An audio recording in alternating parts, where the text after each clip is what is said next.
Welcome to the Business Miracles Podcast. I'm Heather Dominick, founder of BusinessMiracles.com. Since 2010, I've been training highly sensitive entrepreneurs and leaders from around the globe to work less while making more impact and income by doing things differently. I'm so glad you've joined me. Listen in and get ready for a shift in the way you view yourself, your work, your life. A business miracle. Welcome to this special series of the Business Miracles podcast, Hatching the Highly Sensitive Leadership Revolution. You'll be hearing from select highly sensitive leader authors who contributed their real stories of creating more impact and more income to my book, Different, as found at www.differentthebook.com. In today's episode, I am beyond thrilled to connect with Stephanie Bonte Lebair. Stephanie is a professional singer turned voice, presentation, and sales coach. She performed in New York City and beyond before creating her business, The Empowered Voice. She helps singers, speakers, and business professionals leverage their voices for more influence.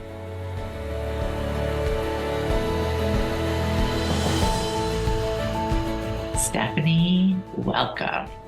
Thank you for having me, Heather. I always love every opportunity that you and I get to connect, and specifically every opportunity that we get to connect and dive in a little bit deeper.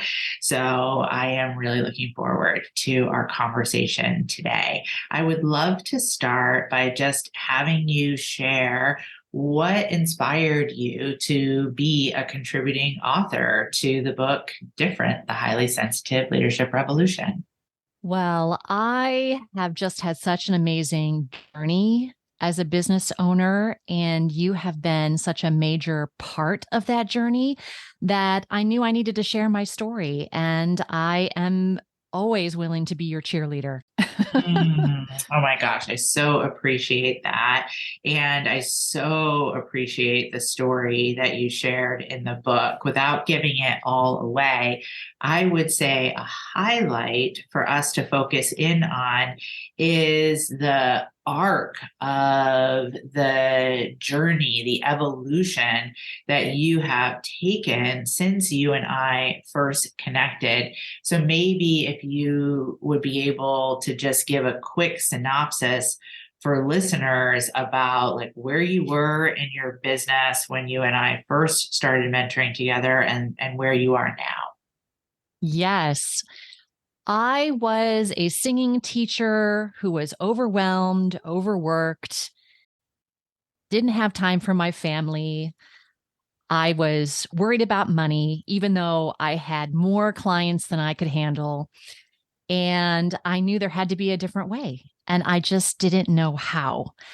And what was really interesting is I had no idea I was highly sensitive. I truly believe that angels stepped in and said, you need to meet this person who happens to know Heather, because we want you to be able to receive the support you really need to make a difference in the world. And because of that introduction, I jumped in and didn't look back. And now my business looks completely different. I am supporting business owners with how to show up and use their voice powerfully, how to make networking connections, how to create partnerships with each other.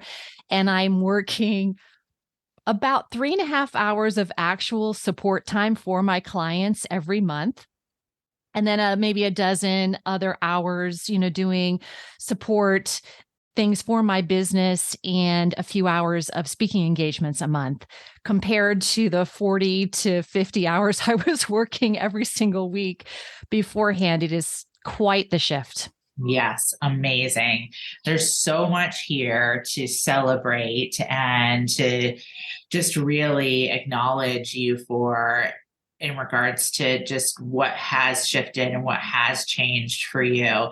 There are two pieces that I really want to focus in on, however. So the first piece is that when you and I first connected, that you didn't know that you were highly sensitive. And I see this as so valuable for us to just give a little bit of attention here to, because you are an extroverted person, right? Yes. You are a person who actually, unlike myself, really is fed by being in the spotlight. You literally have been a professional performer. It's something that brings you joy and that you're very, very good at. And also, you, when we first connected, were very much in that coping mechanism of pushing. And all of this I see as so valuable to highlight, because it just really busts the myth that everyone who's highly sensitive, first of all, is the same. And everyone who's highly sensitive is like hiding in the closet in the back corner underneath the pile of sweaters and not wanting to come out. Like, that is not you. And that was Mm-mm. not you when we first connected. So I'm so curious if you can dial back and remember, what it was that had that light bulb go off for you in regards to being highly sensitive, and then we can dive a little bit deeper from there. But do you by chance like kind of remember that moment? Yeah. I remember the moment I was introduced to the concept of being highly sensitive, and I was having a conversation with Rebecca Zook, who's also one of your clients. Yes. And I just remember that my intuition was telling me, this is important. Mm. Like energetically, I always had been able to read people's emotions and feel like I could tap into what they were feeling when they were speaking to me. And I always maybe falsely attributed it to the fact that I was so outgoing and I was willing to have conversations with anyone. And I was always out and about and trying to make connections. But really, it was my highly sensitive nature of really deep listening. And because I had that skill set, I was able to really connect in and be curious about what she was talking about, and then do a little more research and dive into what the heck is this and who are you and what is this that you've created. But I think I was just willing to listen to myself, even in the throes of being in my pushing and being in my, I was in the shiny object syndrome mode for sure back then. Everything and anyone was interesting to me, and I was saying yes to everything. But luckily for me, the right people were put in my path that I also was able to say yes to the things that helped me going forward. Fantastic. So again, we've already talked about there's so much that has shifted and changed as a result of understanding that you're highly sensitive and really learning how to use your sensitivity as strengths and really truly show up as a highly sensitive leader. But again, if we're speaking to that part of you that is extroverted, that part of you that does enjoy the spotlight, what would you say, if anything, has changed about that part of you? Or maybe even what's stayed the same about that part of you, but you experience it differently now that you understand that you're highly sensitive? Oh, yes. I remember years ago, I would attend conferences where I would get on an airplane literally sick with the flu Mm. because I felt like I had to show up. I had to be there to receive whatever wonderful information was going to be shared at that conference. And now I still want to connect with people. I still want to do fun things and maybe attend cool conferences or whatever that is. But I am much better at setting boundaries around my schedule, what I am willing and not willing to do to get to things, who I am willing to show up for. because it can't be everyone and everything like I used to do in the past. So I feel much more grounded about my choices. And I don't feel that guilt or anxiety or that fear of missing out that I used to feel if I didn't show up for something because I was sick or I had overscheduled myself or whatever that looks like. That's amazing. And I remember those times. I remember those times with you. I also remember those times for myself. I really appreciate us being able to speak to this because, again, busting the myth that every highly sensitive is having the exact same experience, number one, but also that you don't have to forego what brings you joy with the understanding that you're highly sensitive, but you actually get to maximize what you enjoy by learning how to work with your nervous system, including, like you said, like set boundaries or use intuition to be able to determine what's a yes and what's a no, and to develop that deepened trust, which then leads to the second part of the story synopsis that you shared at the beginning of our conversation that I want to highlight, which is that though your business has shifted form so that you are working so much less as you shared, and you're so much more in your own zone of genius and talents and highly sensitive strengths, yet you still focus on the voice, which is the heart of who you are. So I'd love for you to speak about that a little bit, because I think that really shines a light on also like, oh, I don't have to change everything because now I suddenly understand that I'm highly sensitive, but it's almost like I get to like keep the good parts, right? Or like what I really love, and let go of the things that were kind of driving me crazy and had me sick on airplanes. So, in what way does the work that you do still speak to the value of the empowered voice? Well, it's all about following the thread, and Mm, it's the thread of what you love to do, because that thread can look like a million different things. And there's a time in my life where I didn't believe that was true. I felt like it had to look a certain way. Like, I am a performance major. The only things I can do is stand on a stage and be paid to sing or teach someone else how to sing. There's really nothing else for me. And that is really a stuck mindset. And mm, what happened in our work together over many years was I started to be able to vision the possibilities of how the voice actually shows up in your life in so many different ways, especially for business owners. And I could see, literally, the first time I went to a business networking event, I could see myself coaching them in how to show up more powerfully using their voice. And it was surprising to me. I was like, what is this? mm. This idea that has popped into my mind. And I allowed that idea to grow and germinate and create something else and then create something else. And as long as I kept following that thread, for me, especially as an extrovert and a high sensation seeker, I love to do new things all the time. So I'm always looking for what's the next challenge? What's the next thing I can create? And by following that thread, I'm able to let that come to me and then decide if I want to pursue it. Amazing. Yes, absolutely. And so I also really hear you describing the value of process, right? Which we Yes. talk about all the time in the highly sensitive leadership training programs. To, again, speaking of another myth, to really counteract and bust that myth that's just circulating on the internet, which is that, it has to be a one and done, right? Or you have to like get it all together in a short amount of time and then you can experience some success or relief.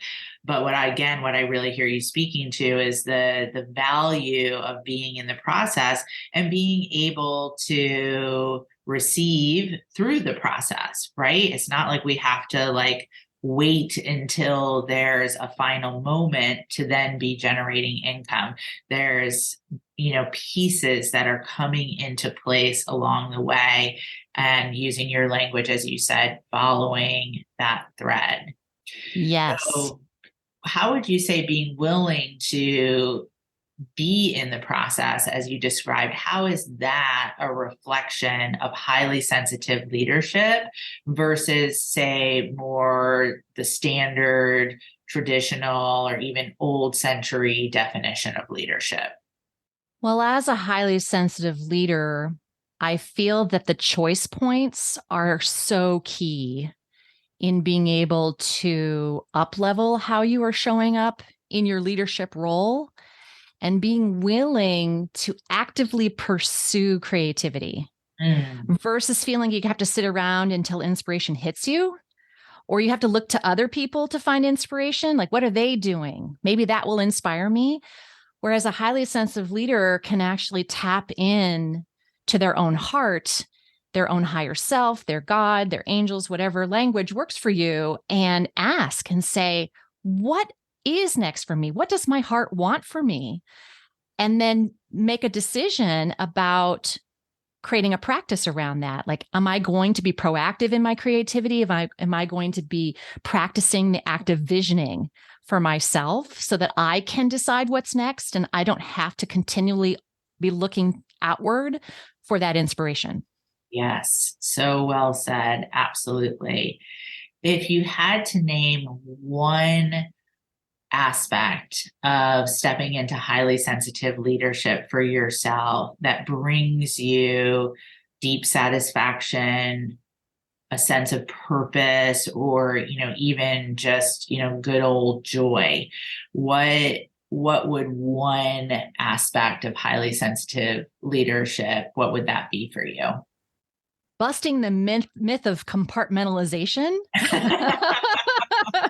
Ooh, So, say more. right. So, like, what you love to do can be a part of everything that you do. So, Right. for me, I sing at my networking meetings. I sing when I speak to business events at conferences. I sing when I am cleaning the house, whatever it looks like. Right.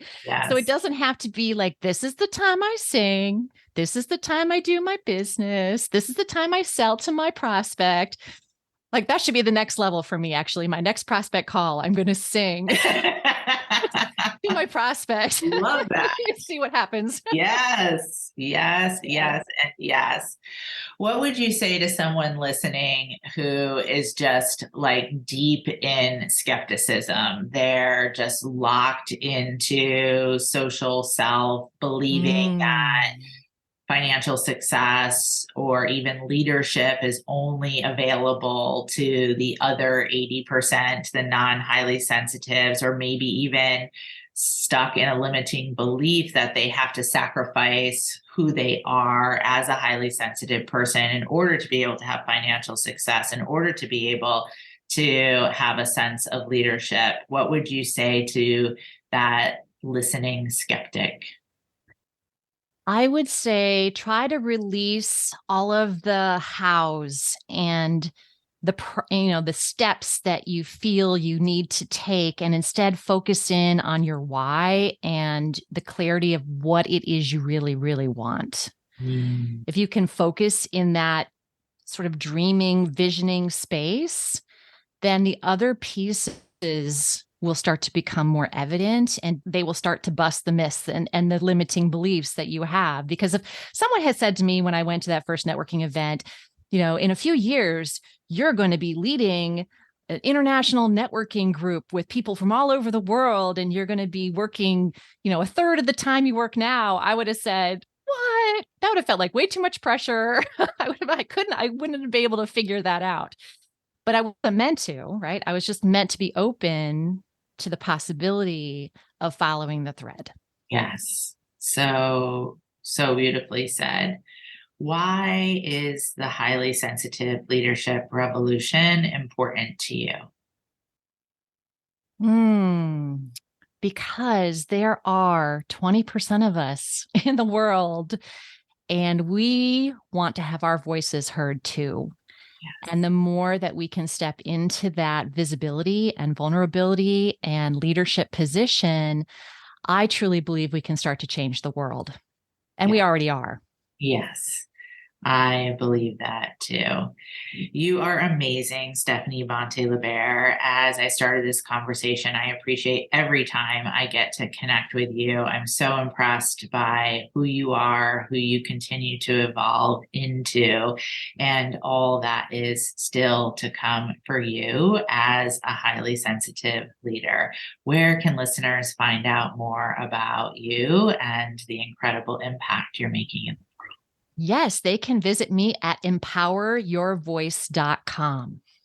empoweryourvoice.com? Thank you so much for being here, for being a part of the Highly Sensitive Leadership Revolution podcast series, but even more importantly, for being a part of the Highly Sensitive Leadership Revolution. I so appreciate you, Stephanie. Thank you, Heather. Until next time.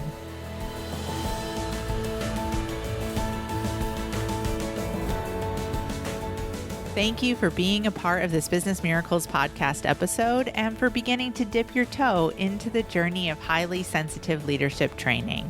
If you are ready to truly use your sensitivities as strengths in all parts of your work and life, I invite you to connect for a one-on-one chat. You will experience being deeply listened to, and together we'll get a sense of whether the highly sensitive leadership training programs are the best next step for you and your highly sensitive journey at this time. Just go to www.claritycall.com to schedule a conversation. We so look forward to connecting with you. Talk to you soon.